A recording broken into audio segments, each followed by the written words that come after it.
40টা রাত যেই রাতের অপেক্ষায় ঘুমাও নাই, দরজার পাশে দাঁড়ায় দাঁড়ায় আমার নবীর অপেক্ষা করেছো। কখন জানি আমার নবী এসে ডাক দেয়া কয়, আবু বকর উঠো, হিজরতের টাইম হয়ে গেছে। এই ডাকটা শোনার জন্য 40টা রাত তুমি ঘুমাও নাই। অবশেষে সেই রাত আসলো, তুমি আবার নবীকে নিয়ে হিজরতের উদ্দেশ্যে রওনা দিলা। যাইতে যাইতে পিছনে দুশমন তোমাদের ফলো করতেছে। সেই গারে সুর, ওই গুহার ভিতরে 3 দিন অবস্থান করেছো। এই সেই গুহা, যেই গুহা বিশাল বড় এক উঁচু পাহাড়ের উপরে। এত বড় উঁচু পাহাড়, আজও যারা মক্কা মদিনা গেছেন, মক্কা শরীফ যারা গেছেন, আপনাকে যখন ভ্রমণে বের করে ওই গর্ত দেখায়, ওই গুহাটা দেখায়, গারে সুর, কয়জন আছে ওই পাহাড়ের উপরে উঠবে? অনেকের সাহস দেয় না। অথচ ওই সময় তো কোনো রাস্তাও ছিল না, পাহাড় বেয়ে বেয়ে ওই গুহা পর্যন্ত বসতে হয়েছে। এখন তো সৌদি সরকার ঘুরায় ঘুরে অনেক রাস্তা করেছে, এই রাস্তা দিয়ে এখনো অনেক মানুষ সাহস করে না। হযরত ওমর ফারুক রাদিয়াল্লাহু তাআলা আনহু বলেন, ভাই আবু বকর, ওই গুহায় ওঠার জন্য তুমি পাহাড়ের নিচে যায় মায়ের নবীকে নিয়ে দাঁড়াইছো, উপরের দিকে তাকায় দুজন সিদ্ধান্ত নিয়েছো ওই গুহার ভিতরে অবস্থান করবা। পিছনে দুশমন তোমাদের ফলো করতেছি, কিন্তু সেই পাহাড় আমার মায়ার নবীকে তুমি বাইতে দাও নাই রে। তুমি নিজে পাহাড় বায়া বায়া উঠছো আমার নবীরে নিজের কান্দে লইয়া। রহমতের নবীরে নিজের কান্দে উঠাইছিলা, আর নিজে বায়া বায়া পাহাড় বায়া ওই গুহার কিনারায় যায় গেছো। যে নবীকে বলছো, নবী গো আপনি গুহার মুখে দাঁড়ান, আপনি আগে গুহায় ঢুকেন না গো নবী, আমি একটু আগে গুহার ভিতরে ঢুকে দেখি গুহাটা নিরাপদ কিনা, নাকি আবার কোনো হিংস্র জীব জানোয়ার আছে। যদি কোনো হিংস্র জীব জানোয়ার আমি আবু বকরের ক্ষতি করে, এতে উম্মতের এত ক্ষতি হবে না, কিন্তু আপনার যদি কোনো ক্ষতি হয়ে যায় গো নবী, উম্মত কোনোদিন ক্ষতিপূরণ দিতে পারবে না। দাঁড়ান, আমার মায়ার নবীরে তুমি এই জায়গায় দাঁড় করাইয়া নিজে গুহার ভিতরে আগে ঢুকছো, নিজে গুহার ভিতরে ঢুকছো, ঢুকে তুমি যতগুলি গর্ত ছিল সবগুলি গর্তের মুখ ফাগরি ছিঁড়ে চিনা গর্তের মুখগুলা বন্ধ করেছ। একটা গর্তের মুখ বন্ধ করার মতো কাপড় তোমার কাছে ছিল না, নিজের পা দিয়া ওই গর্তের মুখটা তুমি আটকায় রাখছো। যদি গর্তের ভিতরে কোনো বিষাক্ত সাপ থাকে, আমি আবু বকরকে দংশন করে করুক, কিন্তু আমার মায়ার নবীর যেন ক্ষতি না হয়। এরপরে আমার নবীরে তুমি গুহার ভিতরে ঢুকাইছো। ওই দিন তোমার ঘুমের প্রয়োজনটা বেশি দরকার ছিল, কারণ 40টা রাত তুমি ঘুমাও নাই, কিন্তু নিজে না ঘুমাইয়া গুহার ভিতরে আমার মায়ার নবীরে ঘুম পাড়াইছো। নিজের উরুটারে বালিশ বানায় দিছো, নিজের উরুটারে বালিশ বানায় দিছো, আর আমার রহমতের নবীরে নিজের উরুতে ঘুম পাড়াইছো।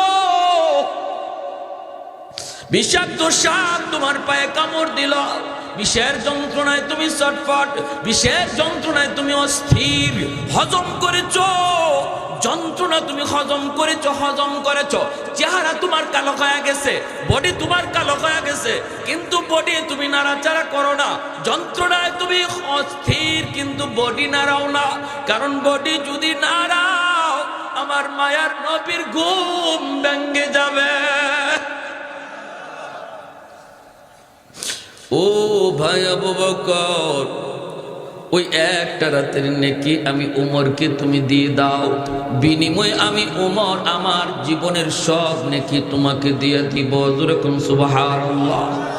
सिद्दीक तेरा नाम से इस्लाम रहेगा,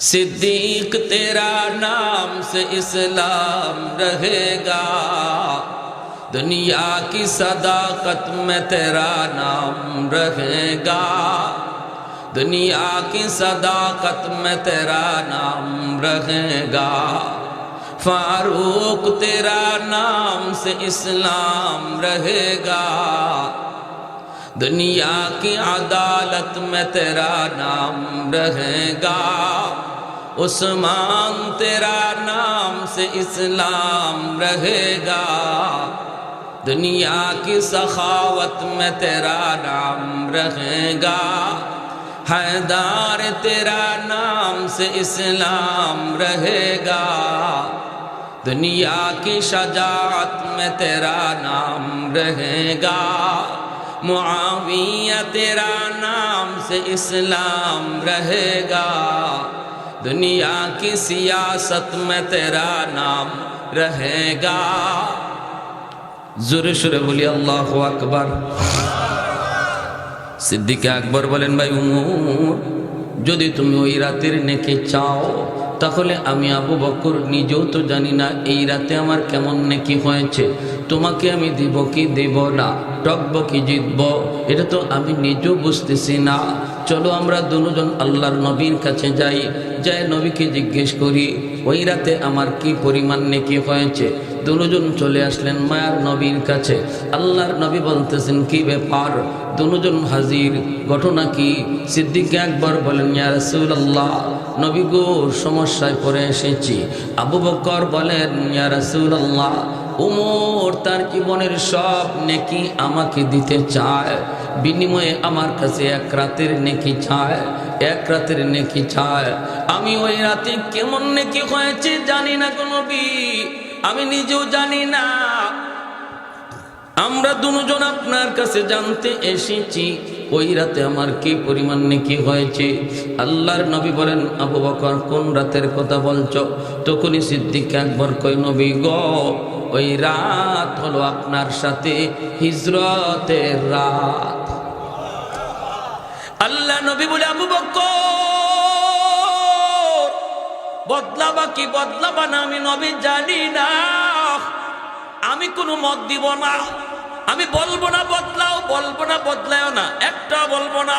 কারণ দুজন মায়ার নবীর মহব্বতের নবীর বন্ধু, নবীর শ্বশুর, একজন নবীর ডান হাত আর একজন নবীর বাম হাত, ঠিক কিনা করে বলেন?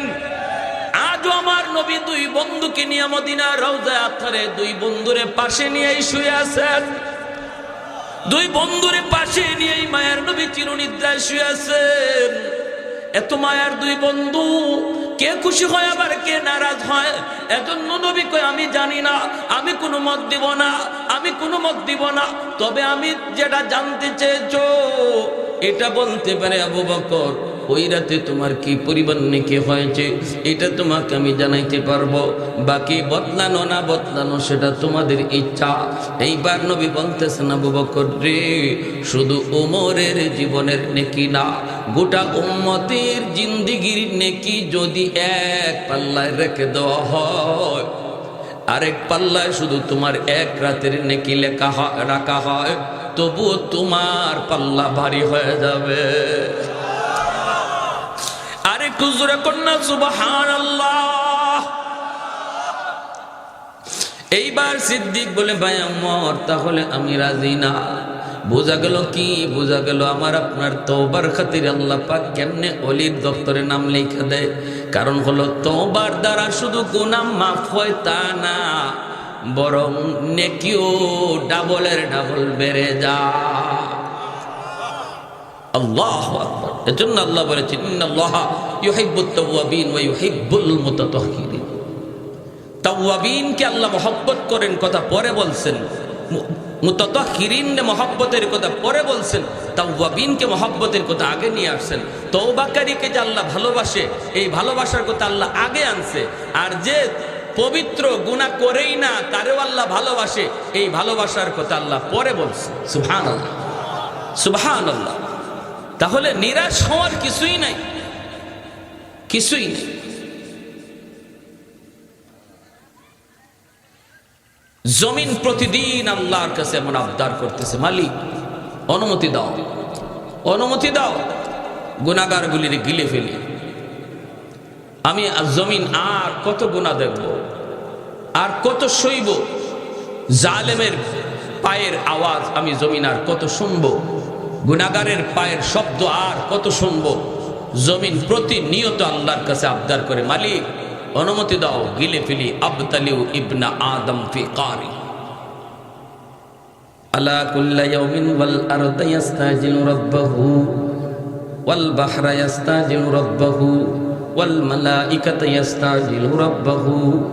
আল্লাহ পাক রব্বুল আলামিন বলেন হাদিসে কুদসি, আল্লাহর নিজের ভাষা, প্রতিদিন জমিন আল্লাহর কাছে আবদার করে, মালিক অনুমতি দাও, অনুমতি দাও গিলে ফেলি। তুরস্কের জমিন 5 তলা 10 তলা বিল্ডিং গিলে ফেলেছে, 50,000 মানুষকে গিলে ফেলেছে, কয়েকদিন আগের ঘটনা, ঠিক না? সিরিয়ার জমিন আজ অনেক মানুষকে মাটির নিচে পাওয়া যায়, অনেক মানুষের কোনো খবরও পাওয়া যায় না। এমনিভাবে আল্লাহ পাক রব্বুল আলামিন কয়, শুধু তুরস্ক আর সিরিয়ার জমিন নয়, বাংলার জমিনও প্রতিদিন আল্লাহর কাছে আবদার করে, মালিক অনুমতি দাও ওই গুনাহগারকে আমি গিলে ফেলি, গুনাহগারের 10 তলা বিল্ডিংটাও আমি গিলে ফেলি। আল্লাহ পাক রব্বুল আলামিন কয়, শুধু এইরকম জমিন নয়, সাগর ও মহাসাগর আল্লাহর কাছে প্রতিনিয়ত আবদার করে, ও মালিক কক্সবাজার সমুদ্র সৈকত, এই সমুদ্রের পারে আইসা নাফরমান কত গুনাহ করে গো, আমি পানি আর কত দেখব, আর কত আমি নাফরমানি দেখব। আল্লাহ ওই নাফরমানগুলি তোমার জমিনে নাপাক বানায় ফেলাইছি, আমাকে একটু সুযোগ তুমি দিবানি, আমি পানি এই জমিনটারে পাক বানায় দেব, পাক বানায় দেব। আল্লাহ পাক রব্বুল আলামিন কয়, জমিন থাম থাম, আমি আল্লাহ দেখতেছি তোমরা যারা এই জমিন ধ্বংস করে দিতে চাও, আমি আল্লাহ দেখি এই জমিনে কেমন অন্যায় হয়, কেমন অত্যাচার হয়, কেমন জুলুম হয়, আমি আল্লাহ দেখি এই জমিনে কেমন গুনাহ হয়, কেমন জুলুম হয়, আমার নবীর নায়েব রাসূলদের সাথে কেমন আচরণ হয়, আমি আল্লাহ দেখি। এরপরও কেন ধরি না জানোনি, কারণ এই মানুষকে আমি আল্লাহ বড় আদর করে বানাইছি। আসমান আল্লাহ বানাইছেন কুন ফায়াকুন বইলা, জমিন আল্লাহ বানাইছেন কুন ফায়াকুন বইলা, ফেরেশতা আল্লাহ বানাইছেন কুন ফায়াকুন বইলা, কিন্তু আমারে আপনারে আল্লাহ পাক কুন ফায়াকুন বইলা বানায় নাই। আমারে আপনারে যখন আল্লাহ বানাইছে, আল্লাহ বলে খলাকতু বিয়াদাইয়া, আমি আমার নিজের হাত দিয়া বান্দা বান্দিরে বানাইছি। কারণ এই চেহারার মধ্যে এত দামি কপাল, ওই কপাল দিয়া বান্দা আমার কুদরতি কদমে সাজদা দেয়। এই কপালটার এত দাম, এত দাম, এই কপাল ফেরেশতাদের হাতে বানাইলে হয় না, এই কপাল কুন ফায়াকুন বললে হয় না, এই কপাল আমি আল্লাহ নিজের হাতে বানাইছি। আমার বান্দা দিনে যদি তওবা করে, দিনে আমি আল্লাহ কবুল করব, রাতে যদি আমার কাছে তো তওবা করে রাতেই কবুল করব। কখন কোন জায়গায় ওয়াজ মাহফিলে বইসা আমার বান্দার দিল নরম হয়ে যায়, দিলটা নরম হওয়া মাত্রই যখনই কইব আল্লাহ ভুল করেছি আর করব না, তখনই আমি তার পিছনের জীবনের সব গুনাহ মুহূর্তের ভিতরে নেকি বানায় দিব। তোমরা কারা কারা, তোমরা কেন আমার আর আমার বান্দার ভিতরে কেন নাক গলাও? আল্লাহু আকবার। আমার আর আমার বান্দা বান্দির ভিতরে তোমরা কেন নাক গলাও? 70 বছর 80 বছরের গুনাহগার তওবার খাতিরে 60 বছর 70 বছরের গুনাহকে আল্লাহ পাক মুহূর্তের ভিতরে নেকি বানায় দেয়।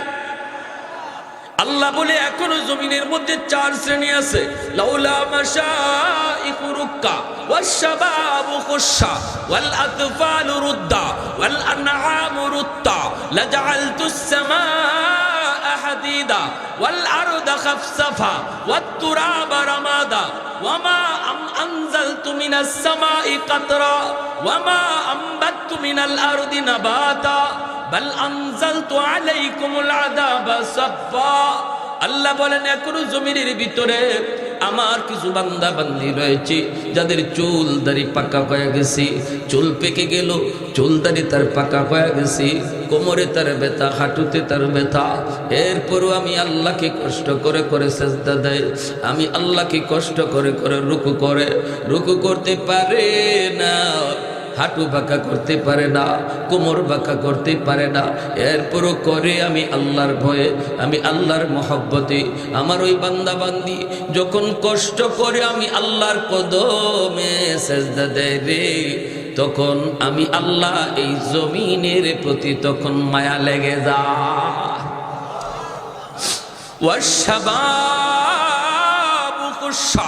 আল্লাহ বলেন এখনো জমিনের মধ্যে এমন কিছু যুবক রয়েছে যৌবনের পাগলামি করে না, যৌবনে আমি আল্লাহকে ডাকে, যৌবনে গুনার কাজে যায় না, যৌবনে গানের আসরে যায় না, যৌবনে যাত্রার প্যান্ডেল করে না, অথচ তার যৌবনের চাহিদা ছিল গুনাহ করা। আমি আল্লাহর ভয়ে, আমি আল্লাহর মহব্বতে দুনিয়ার হারাম প্রেম নাপাক ভালোবাসার দিকেও দৌড়ায় না, কলিজার ভিতরে আমার মহব্বত জমায়, আমার হাবিবের মহব্বত তার কলিজায়। চেহারার দিকে তাকাইলে নবীর সুন্নত, মাথায় তাকাইলে নবীর সুন্নত, খাইতে গেলেও নবীর সুন্নত, তার দিকে তাকাইলে ওই যুবকের কলিজার দিকে যখন আমি আল্লাহ তাকাই আর দেখি আমার ভয়ে বান্দা গুনাহ থেকে নিজের বাঁচাইতেছে, তখন তার দিকে তাকাইলেও জমিনের প্রতি আমার মায়া লেগে যায়। 3 নম্বরে আল্লাহ পাক রব্বুল আলামিন বলেন ওয়াল আতফালু রুদ্দাহ, ঘরে ঘরে কিছু শিশু বাচ্চা আছে, ওই শিশু বাচ্চাগুলির কোনো অন্যায় নাই, এদের কোনো অপরাধ নাই, শিশু বাচ্চাদের উপরে শরীয়তের কোনো বিধিবিধান চালু হয় নাই। গুনাহ আসতে চায় তার মার, আযাব আসতে চায় তার মার গুনার কারণে, বাবার গুনার কারণে, কিন্তু এই গজবের ভিতরে বাচ্চাটাও পইরা যায়, অথচ বাচ্চাটার কোনো গুনাহ নাই, কোনো অন্যায় নাই, ওর উপরে কোনো শরীয়তের বিধিবিধান নাই, তার উপরে হালাল হারাম কিছু নাই।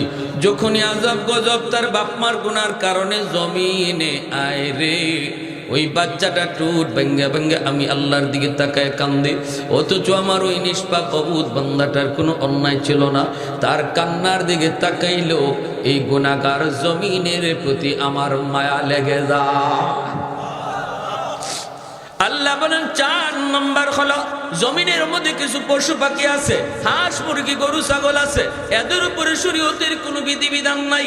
গরু ছাগল হাঁস মুরগির উপরে নাই জায়েজ না জায়েজ নামাজ রোজার কোনো বিধান নাই। যদি আসমানি গজব জমিনি গজব জমিনের ভিতরে নামে, তাহলে এই গরু ছাগলগুলি এরাও শিকার হয়ে যায়, এরাও এই গজবের শিকার হয়ে যায়, অথচ গরু ছাগলের কোনো অন্যায় নেই, কোনো অপরাধ নাই। এর দিকে তাকাইলো আমি আল্লাহ জমিনের প্রতি আমার মায়া লেগে যায়। এজন্য বলি যুবক, গরু ছাগল হাঁস মুরগি পশু পাখি যা কিছু দেখি, ও কারণে গরুটার মারধর করবা না, ও কারণে ছাগলটার গায়ে হাত দিবা না, কারণ জানোনি সে যদিও হাইওয়ান কিছু বলতে পারে না, আল্লাহ তার খাতিরে তোমারে আমারে বাঁচায় রাখছে। নতুবা জমিনে যেই পরিমাণ গুনাহ হয়, যেই পরিমাণ অন্যায় হয়, এখনো মসজিদে কয়জন যায় আর মসজিদের বাইরে কয়জন থাকে? নামাজের টাইমে হিসাব করলে দেখো, প্রতিটা ঘরে ঘরে যদি জরিপ করা হয়, প্রতিটা ঘরে নামাজি কয়জন, বেনামাজি কয়জন, দেখা যাবে বেনামাজির সংখ্যা বেশি। গ্রামে গ্রামে যদি হিসাব নেওয়া হয় নামাজি কয়জন বেনামাজি কয়জন, দেখা যাবে বেনামাজির সংখ্যা বেশি। আল্লাহ পাক বলে এত কিছু আমি দেখতেছি, আমি দেখতেছি দেখতেছি দেখতেছি, এরপর আমি জমিন টিকায় রাখছি এই 4 দলের কারণে। ওই বৃদ্ধ বান্দা বান্দিগুলা বৃদ্ধ বয়সে যখন আমার কদমে সাজদা দেয়, তার খাতিরে জগৎ টিকায় রাখছি। ওই যুবক, যে যুবক যৌবনে আমি আল্লাহরে ডরায়, ওই যুবকের কলিজার দিকে তাকাই আমি জমিন টিকায় রাখছি। শিশু বাচ্চাগুলিরও মারধর করবেন না, শিশু বাচ্চাগুলিরও মারধর করবেন না, বকাঝকা করবেন না, না না অভিশাপ দিবেন না। ওই বাচ্চাগুলি এরা নিষ্পাপ, এরা নিষ্পাপ। আল্লাহর কথা বলতেছি, হাদিসে কুদসি আল্লাহর ভাষা। আল্লাহ বলেন ওই বাচ্চাটা, যেই বাচ্চাটার আমি ধমক দিলাম ও কারণে মারলাম, এই বাচ্চাটার উসিলায় আল্লাহ ঘরের মানুষে খাওয়াইতেছে। সুবহানাল্লাহ। ওই বাচ্চাটার উসিলায় আল্লাহ ঘরের মানুষে খাওয়াইতেছে। অতএব না, বাচ্চাগুলির আদর করে আমার আল্লাহর কুদরতি কলিজা খুশি হয়ে যায়। সুবহানাল্লাহ। এর জন্য আমার মায়ের নবী ও বাচ্চাকে মায়া করতেন। নবী শিশু বাচ্চা দেখলেই কুলে নিতেন, কপালে চুমু খাইতেন, গালে চুমু খাইতেন। ওরা নিষ্পাপ, ওরা নিষ্পাপ, মাসুম। আমার গুনার কারণে আযাব আসতে চায়, বাচ্চার কারণে আল্লাহ আমারে বাঁচায়। বৃদ্ধ বাবাজিদেরকে মায়া করবেন, মায়া করবেন। বৃদ্ধ বাবাজিদেরকে শ্রদ্ধা করবেন, বৃদ্ধ বাবাজিদেরকে শ্রদ্ধা করবা যুবক। না না, মুরব্বী মানুষের সাথে বেয়াদবি কইরো না। ওই চুলদারি সাদা মানুষটার খাতিরে আল্লাহ আমারে বাঁচায় রাখছি। মুরব্বী মানুষকে আল্লাহ নিজেও সম্মান করে, আল্লাহ নিজেও সম্মান করে। কেমনে সম্মান করে একটা ঘটনা বলি, শোনেন, মনোযোগ দিয়ে শোনেন। হযরত আলী রাদিয়াল্লাহু তাআলা আনহু ঘর থেকে বের হয়েছেন, তিনি মসজিদে নামাজে শরীক হবেন। ইমাম হলেন আমার নবী, রহমতের নবী, নবীজি ইমাম। আলী ঘর থেকে বের হয়েছেন নামাজে শরীক হওয়ার জন্য, কিন্তু মসজিদে নববী যাওয়ার মাঝখানে একটা গলিপথ, গলিপথটা হলো অত্যন্ত চিকন একটা পথ। এই পথ দিয়ে হযরত আলী যাবেন। যেই মাত্র গলিপথে ঢুকলেন, দেখেন একজন মুরব্বী মানুষ গলিপথ দিয়া লাঠিতে ভর দিয়ে যাইতেছে। কোমর বাঁকা হয়ে গেছে, কোমর বাঁকা হয়ে গেছে। কি যেন খুঁজে, কি যেন খুঁজে। মুরব্বী মানুষ কোমর বাঁকা হয়ে লাঠিতে ভর দিয়া কিছু খুঁজে না রে বাবা, খুঁজে যৌবন কোথায় হারাইলাম, যৌবন কোথায় হারাইলাম, যৌবনটা খুঁজে। ওই আলী রাদিয়াল্লাহু তাআলা আনহু তিনি পিছনে আসতেছেন। হযরত আলী মনে মনে ভাবতেছেন, এখন আমি কি করব? যদি মসজিদে আল্লাহ নবীকে আমার রুকু ধরতে হয়, তাহলে একটু দ্রুত যাওয়া লাগবে, দ্রুত। আর দ্রুত গেলে ওই মুরব্বী মানুষটার একটু চাপ দেওয়া লাগবে। চাচা আমার একটু সাইড দেন, এতটুকু বইলা ওনাকে একটু চাপ দেওয়া লাগবে। হযরত আলী রাদিয়াল্লাহু তাআলা আনহু নিজের মনে বুঝান, এরে আলী বল, তুই কি মুরব্বী মানুষকে একটু কষ্ট দিবি, নাকি তোর রাকাত একটা ছুটে গেলে ছুটে যাবে? আলীর মন কয়, আলী রে, মুরব্বী মানুষকে আমার আল্লাহ নিজেও সম্মান করে। মুরব্বী মানুষ যখন আল্লাহর কাছে হাত উঠায় সাদা দাড়ি সাদা চুল লইয়া, তখন আল্লাহ বলে আমার তখন বড় লজ্জা লাগে। সুবহানাল্লাহ। না না, সম্মান করো, আল্লাহ যারা সম্মান করে তুমিও করো। হযরত আলী তারে ধাক্কাও দিলেন না, সাইড দিতেও বললেন না, পিছনে পিছনে যাইতেছেন। রাকাত একটা ছুটে যাবে আজকে নিশ্চিত, একটা রাকাত ছুটে যায়, ছুটে যাক। নবী মসজিদে নববীর ইমাম, এইদিকে আলী আসতে একটু দেরি হইতেছে। মায়ার নবী রুকুতে চলে গেছেন, রুকুতে চলে গেছেন, রুকুতে চলে গেছেন। যেমনি রুকুতে গেছেন, আল্লাহ পাক জিবরাইলে আমিনকে নবীর কাছে পাঠায়া দিছে। পাঠায়া দিয়া বলতেছে, নবী গো, রুকু থেকে মাথা উঠাবেন না গো নবী, রুকু লম্বা করেন, কারণ আপনার আলী এখনো রাস্তায়। সুবহানাল্লাহ। ওগো নবী, রুকু থেকে মাথা উঠেন না, কারণ আপনার আলী এখনো রাস্তায়, জামাত পায় নাই। আমি জিবরাইল যখন বলবো তখন মাথা উঠাবেন। আল্লাহ নবী রুকু লম্বা করা শুরু করলেন। নামাজে নবী আর কোনো প্রশ্ন করলেন না। আলী রাদিয়াল্লাহু তাআলা আনহু যখন রুকুতে নবীরে পাইলেন, তখন জিবরাইল কয়, নবী গো, এইবার দয়া করে মাথা উঠান, আপনার আলী আপনার রুকুতে পায়া গেছে। সুবহানাল্লাহ। নামাজ শেষ হলে পরে আল্লাহর নবী মসজিদে নববীর মিম্বরে বসে ডাক দিলেন, আলী এদিকে আসো, এদিকে আসো। সাহাবায়ে কেরাম একটু বুঝতে চাইতেছেন, আজকে রুকু এত লম্বা হলো কেন, অন্য দিনের চেয়ে আজকে রুকু এত লম্বা হলো কেন? প্রশ্ন সবারই মনে। নবী ডাক দিলেন, আলী এইদিকে আসো। আলীকে ডাক দিয়ে কাছে আনলেন। সেই মায়ার নবী বলতেছেন, আলী আজকে নামাজে আসতে দেরি হলো কেন? হযরত আলী রাদিয়াল্লাহু তাআলা আনহু বলেন, নবী গো, কই বেশি দেরি হয় নাই, আমি তো আপনাকে রুকুতে পাইছি।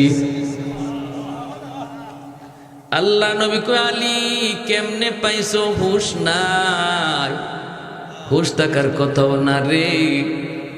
তোমার রুকু পাওয়ার জন্য আল্লাহ পাক আমাকে রুকুতে হ্যাং করে রাখছে। সুবহানাল্লাহ। আমারে আল্লাহ পাক রুকুতে আটকায় রাখছে যেন তুমি রুকু পাও। হযরত আলী অবাক হয়ে গেলেন, ইয়া রাসূলুল্লাহ, এত কিছু ঘটে গেছে আমি বুঝি নাই গো নবী। আল্লাহ নবী কই, বুঝতে হবে না, আগে বলো কি হয়েছে, রাস্তা কি হয়েছে কও।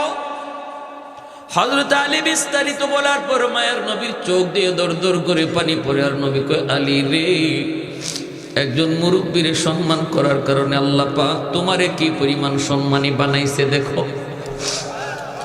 এ যুবক, আজকে মুরব্বীর দিকে তুমি চোখ লাল করে তাকাও কোনো কারণে, সাবধান। চুলদারি সাদা মানকুল আল্লাহর কাছে বড় দামি, বড় দামি, বড় দামি। না, বেয়াদবি করবা না, বাপ মার সাথে বেয়াদবি করবা না, কারণ মা বাবার দোয়ার দ্বারা আল্লাহ তোমার ভবিষ্যৎ আলোকিত করবে। বাপ মার বদদোয়া থাকলে ভবিষ্যৎ আল্লাহ অন্ধকার করে দিবে, অন্ধকার। যেই সন্তানের উপরে তার বাপ মার দোয়া থাকবে, আল্লাহ পাক রব্বুল আলামিন তার সামনের জীবনের সমস্ত পথ আসান করে দিবে। 1 নম্বর আল্লাহ হায়াতে বরকত দেয়, 2 নম্বর আল্লাহ পাক রব্বুল আলামিন তার রিজিকে বরকত দেয়, 3 নম্বর আল্লাহ পাক তার সন্তানগুলিকে নেককার সন্তান বানায়। আল্লাহু আকবার। ঘরে যে একজন বৃদ্ধ মা, বৃদ্ধ বাবা, আব্দুল কাদের জিলানী, মঈনুদ্দিন চিশতি তোমার জন্য এক জায়গায় বৈশা দোয়া উঠাইছে, হাত উঠাইছে। নবী বলে তাদের দোয়া কবুল হবে কি হবে না কোনো গ্যারান্টি নাই, কিন্তু তোমার আব্বা, কিন্তু তোমার আম্মা যদি তোমার জন্য হাত উঠায়, মায়ার নবী বলতেছেন এই দোয়া কবুল হবে, এটা 100% গ্যারান্টি।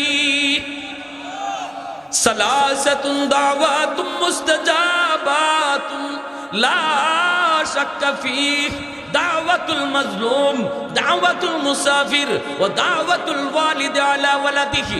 এজন্য রে যুবক, দুনিয়ার মানুষ তোমারে ভালো জানে, বাপ মা তোমারে খারাপ জানে। আল্লাহ বলে আমিও তোরে খারাপ জানি। বাপ মা যদি তোমারে ভালো জানে, আল্লাহ বলে আমিও তোমারে ভালো জানি। রিদার রাব্বি ফি রিদাল ওয়ালিদাইন ওয়া সাকাতুর রাব্বি ফি সাকাতিল ওয়ালিদাইন। এজন্য যুবক, যৌবন কালটা হলো তোমার আল্লাহকে খুশি করার বয়স। যুবক, যৌবন কালটা হলো আল্লাহর ওলি হওয়ার বয়স, তোমার আল্লাহর ওলি হওয়ার বয়স। এজন্যই তো জুন্নুন মিসরি রহমাতুল্লাহি আলাইহি তিনি নদীর কিনারা দিয়ে হাঁটতেছেন। একটা যুবক দেখেন আল্লাহর কেমনে ওলি হইয়া কেমনে বিপদ থেকে আল্লাহ তারে বাঁচাইছে যৌবন কালে। জুন্নুন মিসরি আল্লাহর বহুত বড় একজন ওলি, নদীর কিনারা দিয়ে তিনি হাঁটতেছেন। অসুবিধা হইতেছে আপনাদের? চলবে ভাই ভাই, চলবে। মনোযোগ কার কার আছে একটু হাত উঠে আল্লাহকে। আল্লাহ তুমি কবুল করো, জোরে বলি আমিন। হঠাৎ করে আল্লাহর ওলি দেখেন পানির নিচ থেকে একটা কচ্ছপ পানির উপরে ভাসলো। ওই কচ্ছপটা আল্লাহর কুদরতের নদীর পারে আসলো, আর বিচ্ছুটা লাফ দিয়া কচ্ছপের পিঠে বসে গেল। কচ্ছপটা খেয়া হইয়া বিচ্ছুটাকে নদী পার কইরা দিল। এই ক্ষমতা আল্লাহর আসেনি না নাই? আল্লাহ পারেনি না পারে না? এটা আল্লাহর কুদরত, ঠিক কিনা ধরে বলেন? আল্লাহ পাক রব্বুল আলামিন তার কুদরতে পার করে দিলেন। এইবার জুন্নুন মিসরি কই মালি, বিচ্ছু তো তুমি পার করে দিছো, কিন্তু আমারও তো নদী পার হতে মন চাই, কিন্তু কেমন করে নদী পার হব? কোনো খেয়া নাই, কোনো নৌকা নাই। আল্লাহ কেমন করে নদী পার হই? মালিক আমাকে নদী পার করাও। বিচ্ছুরে যদি তুমি পার করাইতে পারলা, আমাকেও তুমি পার করাও। আল্লাহ পাক তার অলির অন্তরে ইলহাম করে দিলেন, হাতের জায়নামাজ পানিতে বিছায় দাও, আর জায়নামাজে বসে পড়ো, আমি আল্লাহ তোমাকে জায়নামাজে বসাইয়া নদী পার করায় দিব। সিলেটের শাহজালাল মুজরিদি ইয়ামানি রহমতুল্লাহি আলাইহি গোর গোবিন্দের সাথে যুদ্ধ করতে ইয়ামন থেকে এসেছেন। সুরমা নদীর সবগুলি নৌকা গোর গোবিন্দ সরায় দিল। এরপরে আল্লাহর ওলি সঙ্গী সাথী নিয়ে তিনি নদী পার হয়েছেন। নৌকায় না জায়নামাজে? যেরকম নৌকায় না জায়নামাজে? জানেননি আপনারা?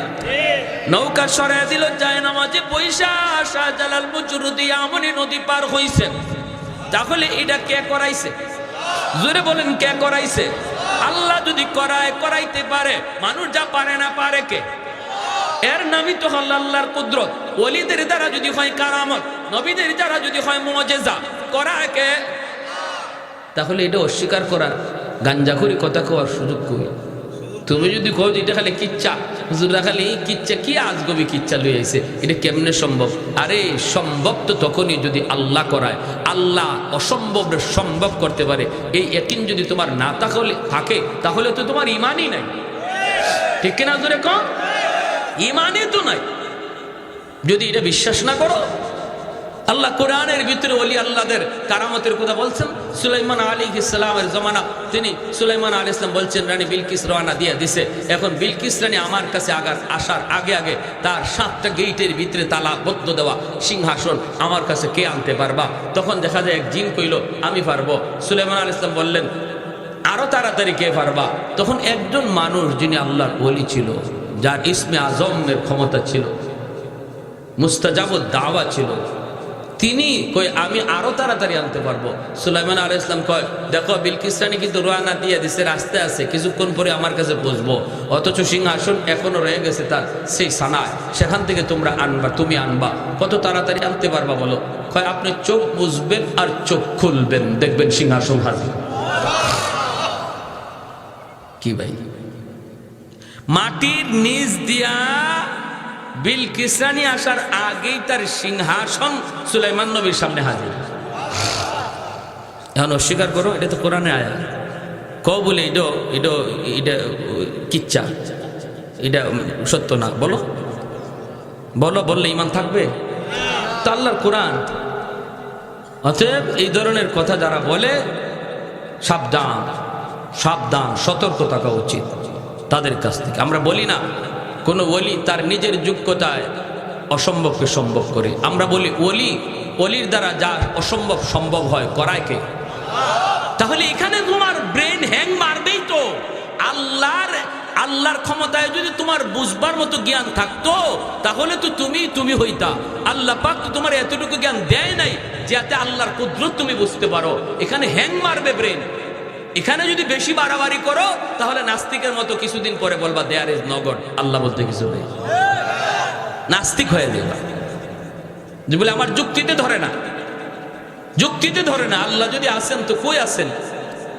আল্লাহরে বানাইলো কে? আল্লাহর বাপকে? এই প্রশ্নগুলা কইরেই তো নাস্তিক হয়েছে, ঠিক না? এই প্রশ্নগুলা কইরেই নাস্তিকরা নাস্তিক হয়েছে। এজন্য সতর্ক আমার ভাই। জুন্নুন মিসরি রহমাতুল্লাহ আলাইহি কারামাতুল আউলিয়া হাক্কুন, এটা আহলে সুন্নাহ ওয়াল জামাতের আকীদা। আমাদের প্রত্যেকের এই ব্যাপারে বিশ্বাস আছে, ওলি আল্লাহদের কারামতের হক। এটা করায় কে? আল্লাহ। নবীদের মুআজিজা হক, নবীদের মুআজিজা ও নবীদের ক্ষমতা না, এটাও করান কে? আল্লাহ। এখন এনেকে আল্লাহ পাক কয় হাতের জায়নামাজ নদীতে বিছায় দাও। জুন্নুন মিসরি হাতের জায়নামাজ তিনি নদীতে বিছায় দিলেন।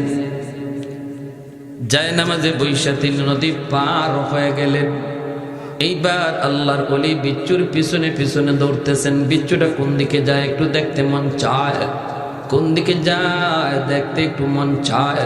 হঠাৎ করে আল্লাহর ওলি দেখেন হাওরের মাঝখানে একটা গাছ, গাছের নিচে একটা যুবক মনের আনন্দে ঘুমাইতেছে।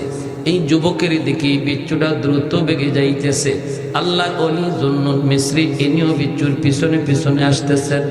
কাছে আইসেই দেখেন ওই যুবক, যেই যুবক মনের আনন্দে ঘুমায়, তার চতুর্দিকে তার এই গরু ছাগলগুলি, ওই যে দুম্বা ভেড়াগুলি চতুর্পাশে। মাথার পাশে বিশাল এক সাপ ফনা ধরে আছে, ফনা যে কোনো মুহূর্তে যুবককে দংশন করবে। ওই অবস্থায় বিচ্ছুটা যাই লাফ দিয়া সাপের মাথায় বসলো, বৈশেই সাপরে কামড় দিল। মুহূর্তের ভিতরে সাপটা জাগায় মারা গেল। এইবার আল্লাহ বলি যুবককে ঘুম থেকে উঠাইলেন। যুবক, এ যুবককে একটু উঠো, মাথার পাশে কি ঘটে গেল যুবক একটু দেখো রে। যুবক তাকে দেখে অসম্ভব আল্লাহ পাক সম্ভব করে দিয়েছে। যুবক চোখ দিয়ে পানি ধরা আল্লাহর ওলি গো কেমনি কি হলো? জুন্নুন মিসরি কয় বাবারি সাপে তোমারে কামড় দেওয়ার কথা, ওই অবস্থায় আল্লাহ নদীর ওই পার থেকে বিচ্ছু পাঠাইছি তোমাকে বাঁচানোর জন্য। সাপরে বিচ্ছুটা কামড় দিয়ে মেরে ফেললো। ও যুবক বলো না, যৌবনে তুমি কেমন করে আল্লাহরে এত খুশি করলা? যৌবনে তুমি কেমন করে আল্লাহর ওলি হইলা? কি তোমার নেকামল একটু বলো। এতটা মায়া আল্লাহ তোমারে কেমনে করলো? যুবক চোখের পানি মোছে আর কান্দে আর আল্লাহর ওলি গো আমি হলাম একজন রাখাল, মানুষের উটরা খালি করি, দুম্বারা খালি করি। আমি হাওরে জঙ্গলে বন্দরে সর্বত্র দিন কাটায় দেই। মানুষের আমানত আমার কাছে থাকে, সন্ধ্যাবেলা আমানত ফিরাই দেই। কিন্তু আমার যা মনে পড়ে, আমি জঙ্গলে থাকি আর বন্দরে থাকি, যেখানেই থাকি না কেন, যখনই আজানের আওয়াজ আমার কানে আসে, সাথে সাথে জঙ্গলে থাকলে জঙ্গলেই নামাজে দাঁড়ায় যায়, হাওরে থাকলে হাওরেই নামাজে দাঁড়াই। আমার দুনিয়ার কাজ আগে না, নামাজ আমার কাছে আগে। আল্লাহু আকবার। দুনিয়ার কাম আমার কাছে বড় নয়, নামাজ আমার কাছে বড়, আমার কাছে বড়। আর আমি যতদূর দেখলাম, আমি ঘর থেকে যখন বের হয়েছি, আল্লাহর কাছে দোয়া করে বের হয়েছি, বিসমিল্লাহি তাওয়াক্কালতু আলাল্লাহ লা হাওলা ওয়ালা কুওয়াতা ইল্লা বিল্লাহিল আলিয়্যিল আযীম। ঘর থেকে বের হও যুবক, এই দোয়াটা পরে বের হও। আল্লাহ তোমার হাওলা, তোমার উপর ভরসা করে আমি বের হলাম। আল্লাহ পাক রব্বুল আলামিন কয়, বান্দা তুমি যখন আমার উপরে 100 ভরসা করো, আমি আল্লাহ তোমার সাথে 100 লেনদেন করি। আমাদের ভরসাই তো কম, ঠিক না? ভরসাই 100 আল্লাহর উপরে করতে পারি না, যার কারণে আমাদের সাথে আল্লাহ লেনদেনও কম হয়। ঘুমানোর আগে বলেছি, মালিক আমি ঘুমাইবো এখানে, আমি বড় ক্লান্ত পরিশ্রান্ত, কিন্তু কেমনে ঘুমাই? ঘুমন্ত অবস্থায় যদি আমারে কোনো হিংস্র জীব জানোয়ার আঘাত করে, আক্রমণ করে, আমারে বাঁচাইব কে? কেউ নাই, আপন বলতে কেউ নাই, বন্ধু বান্ধব আত্মীয় কেউ নাই, কিন্তু আমি পরিশ্রান্ত ঘুমাবো। আল্লাহ আমি তোমার কাছে আমারে হাওলা করলাম। এই বইলে আমি ঘুমাইছিলাম। আল্লাহর ওলি জুন্নুন মিসরি, যুবক এজন্যই তোমাকে আল্লাহ পাক যৌবনে তোমার নাম অলির তালিকায় উঠাই দিছে। আল্লাহর উপর ভরসা করছো তুমি 100 জন্য আল্লাহ তোমার সাথে ব্যবহারও করছে 100। এজন্যই রে যুবক, এজন্যই বলি, যত আল্লাহর অলি হয়ে গেছেন দুনিয়াতে সবাই কিন্তু অলির খাতায় নাম লেখাইছেন যৌবনকালে। এই যৌবন কালটা তুমি পাগলামি করে কাটাইতেছো, এই যৌবন কালটা তুমি গুনার কাজে কাটাইতেছো, অথচ এই বয়সটাই ছিল তোমার আল্লাহর ওলি হওয়ার বয়স। কি ভাই? ভুলটা যদি বুঝালাই, আল্লাহ যা করেছি ভুল করেছি, এতটুকুই যথেষ্ট। দিলে দিলে কাউরে শোনাইতে হবে না। এখানে বসে আমরা যারা আছি, পিছনের কথাগুলা আল্লাহর কাছে দিলে দিয়ে বলবো, আল্লাহ যা করেছি ভুল করেছি। সামনে আসতেছে রমজান, আল্লাহ অনেক রোজা আগে ছাড়ছি, আর একটা রোজাও ছাড়তে আমি রাজি না। আল্লাহ আমাকে পরিপূর্ণ রোজাগুলি রাখার তৌফিক দিও। আল্লাহ আমার পিছনের সব গুনার ব্যাপারে আমি তোমার কাছে তওবা করলাম। এতটুকু কথা দিলে দিলে কারা কারা বলতে রাজি? আল্লাহরে দেখা। আল্লাহ তুমি কবুল করো, মঞ্জুর করো। সবাই বলি আমিন। আর একটু জোরে বলি আমিন, আরো জোরে বলি আমিন। আল্লাহ আমরা আর মা বাবারে কষ্ট দিব না, আল্লাহ আমরা আর বাপ মারে কষ্ট দিব না, মা বাবার অমান্য হব না। আয় আল্লাহ মুরব্বীদের সাথে আর বেয়াদবি করব না। আল্লাহ তোমার ঘর মসজিদে 5 ওয়াক্ত নামাজ পড়ব, রমজানের রোজাগুলি রাখবো, পাক্কা ইরাদা আমরা করতেছি। আল্লাহ আমাদের পিছনের সব গুনাহ মাফ করো। সবাই কোন আমিন, আরো জোরে বলেন আমিন। আজকের মাহফিলকে আল্লাহ কবুল করুন, আজকের এই আয়োজনকে